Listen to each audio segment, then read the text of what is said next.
I be done fail, and they be like, yeah, see, that's what you're doing too much. Doing too much. Good afternoon, y'all. All right, I'm gonna try to be succinct within my 20 minutes. I'm probably gonna fail miserably. First off, it's such an honor to be introduced by Peter Lawson Jones, who, you know the saying, never meet your heroes. Well, Peter was someone who I looked up to in law school, and then I got to work for him when I was in grad school, and to be able to maintain that friendship for 20 years later, and to be introduced by him on this stage is truly an honor and a blessing. So, who here remembers the Chappelle Show? Okay, I had to figure out how young I was talking to. So you remember he had a skit called When Keeping It Real Goes Wrong. When Keeping It Real Goes Wrong. And I think he did it in a couple of different sessions, but one caught my attention. There was this young man named Vernon. It was Dave Chappelle. He was like first generation college, did everything right he was supposed to, was the youngest VP in a corporation. And they closed this deal. And then his mentor, a white male, was in the room, and he said, all right, buddy, give me 5. And then he said something on the black hand side. So then they paused the screen, and you see Dave Chappelle. He's just sitting there like, that's when it went wrong. He started cussing Kevin, his mentor, out, everybody else that was in the room. He started cussing them out because he'd reached his breaking point where he no longer felt he was his authentic self. So the next scene, you see him out there looking like Tyrone Biggums with squeegeeing the windows of someone's car at a red light, cussing them out too because all they gave him is $1. That's an example when keeping it real goes wrong. And that's what this session is about, is navigating your authentic self while balancing your career as it exists or as you aspire to be.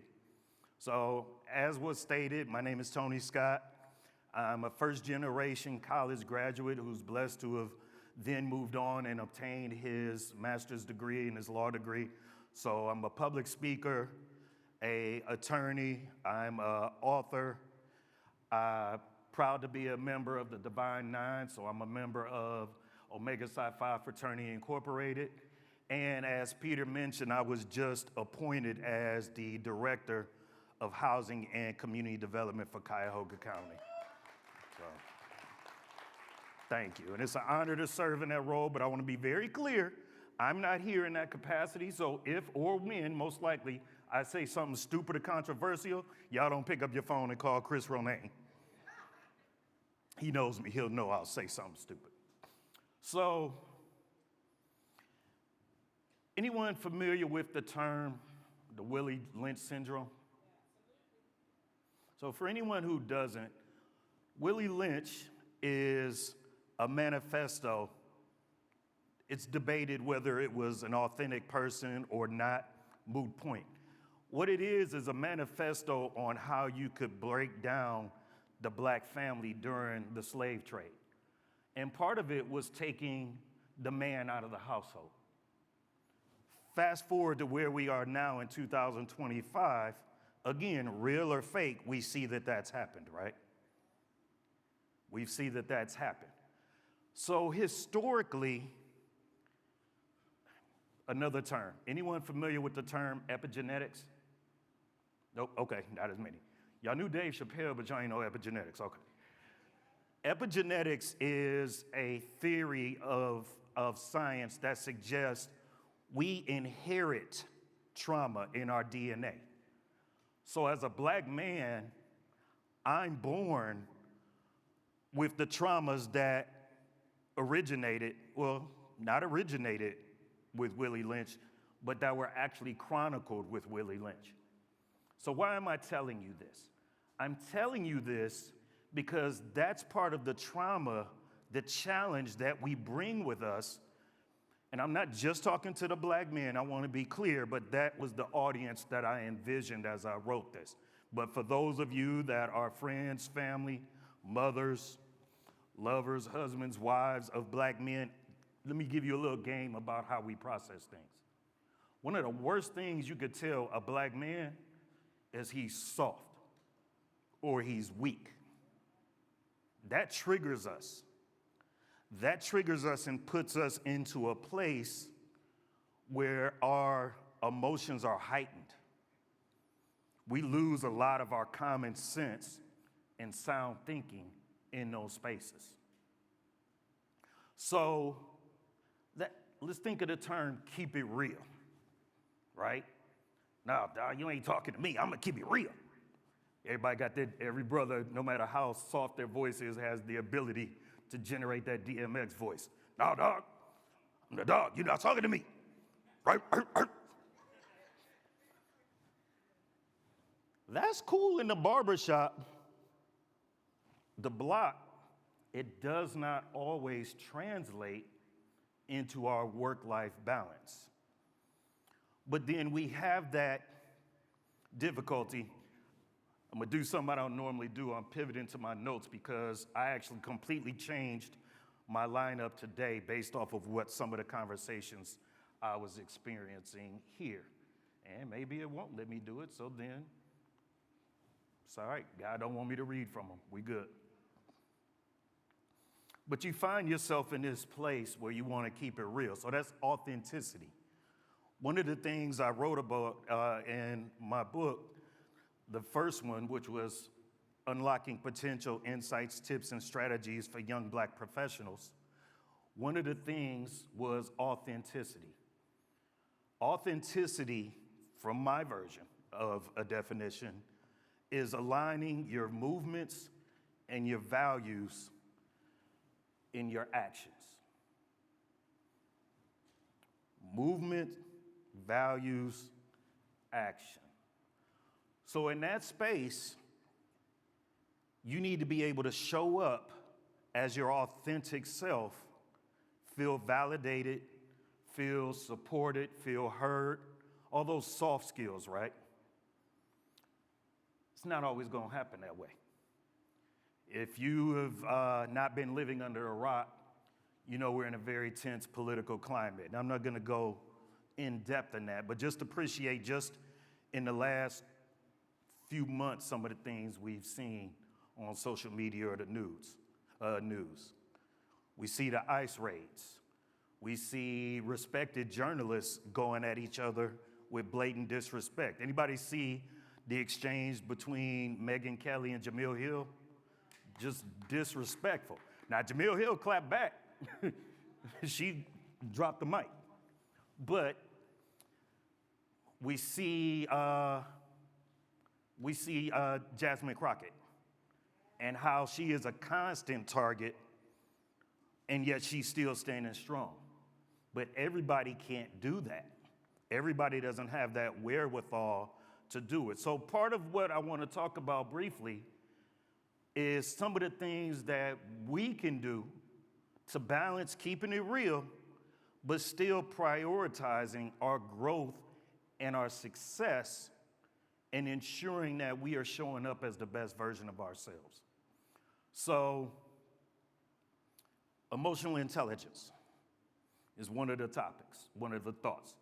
Emotional intelligence, in short, is your ability to read the room, to appreciate that there's a disparity between your work world, your home world. Anybody heard of code switching? Code switching is understanding what's proper in which place. Now, Reverend Macon left, so I might drop a curse word here or there. I might not. I'm at a health summit, so I'm not going to talk about part of my relaxation is enjoying a cigar and a libation. There's nothing wrong with it in moderation, but again, that's not this place. So I have enough emotional intelligence not to go into a diatribe about those things or to act in a manner that would embarrass the pastor, would embarrass my wife, would embarrass my county executive. That's emotional intelligence. That's also a part of cultural competency. I'm cognizant of who's in the room. Because I'm cognizant of who's in the room, I'm going to adjust my speech to make sure it's inclusive to everyone, because the conversation I might have just to black men is one thing. conversation I had just to black women or women of color at a conference I spoke at in August was different. This is an inclusive room, so you have to have the cultural competency to appreciate what is going to be impactful and resonate with the room and what's going to be exclusionary and alienate people. The third thing, which I wrote about in my second book, so yes, I'm plugging books, but it fits into my work, is imposter syndrome. Anyone know what imposter syndrome is? Right. The very short version is,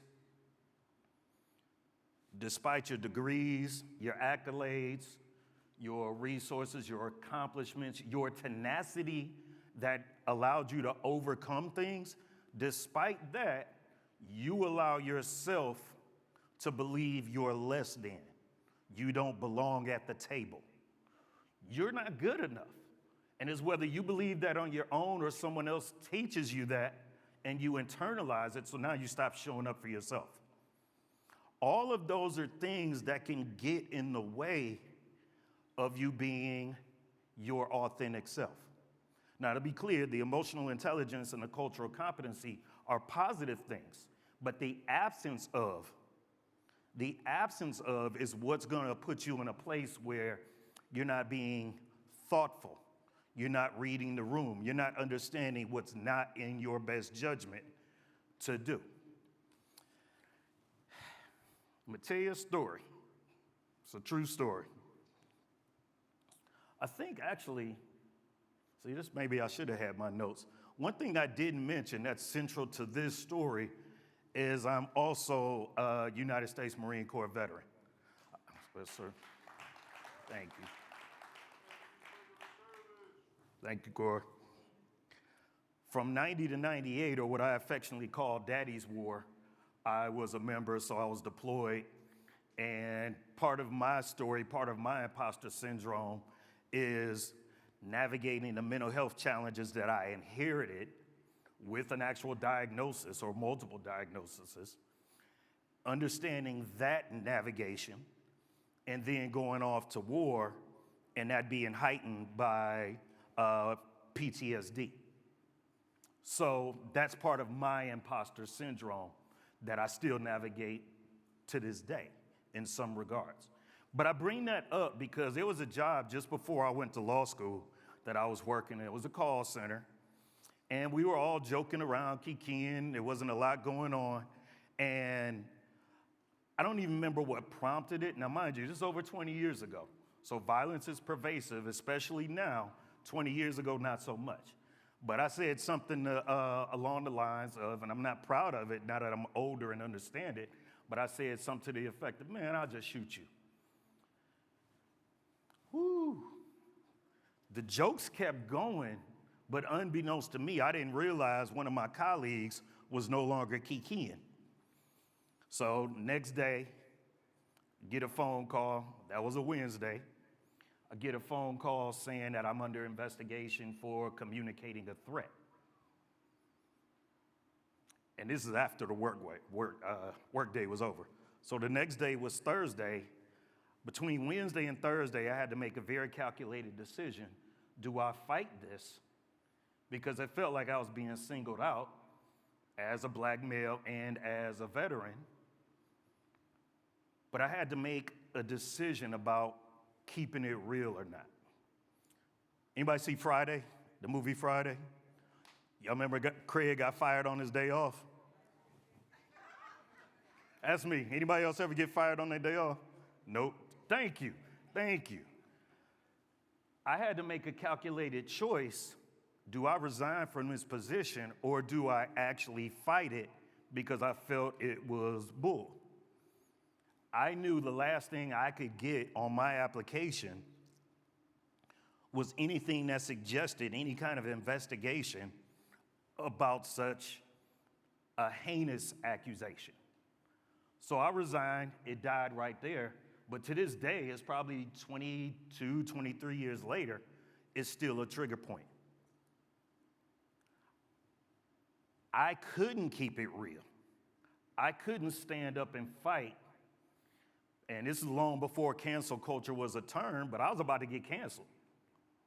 I was about to get canceled for that. So I had to make a choice: emotionally intelligent, culturally competent, and with an appreciation that I truly believed God had a greater calling on my life other than proving I was right in that moment. So I couldn't keep it real. Let's look at what we've seen in the last few weeks. Again, unless you were under a rock, you saw Jimmy Kimmel get canceled, and based off of the responsiveness of the community, he was reinstated. But to be clear, that was an example of when keeping it real could go wrong. To his benefit, the community rallied around him and created an opportunity where he could return to his position. I don't want to get into anybody's political views, but for me, as an attorney and a veteran who raised my hand twice, I hold freedom of speech very near and dear. The same way I had to bite my tongue as I watched people burn flags over the last 20 years, I know that that's a protected form of speech.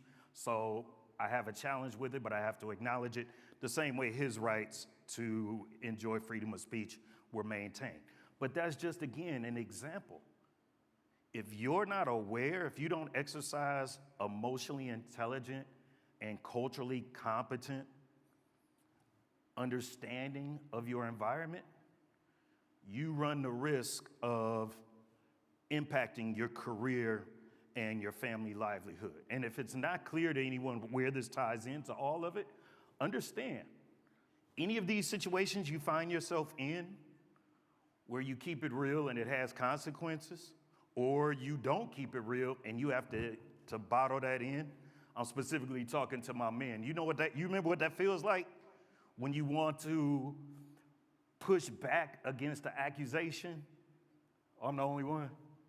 Oh, so I'm talking to the round crowd. Y'all all good. None of y'all got any conflicts. Okay, my bad. Carmen, why didn't you tell me I was talking to the wrong crowd?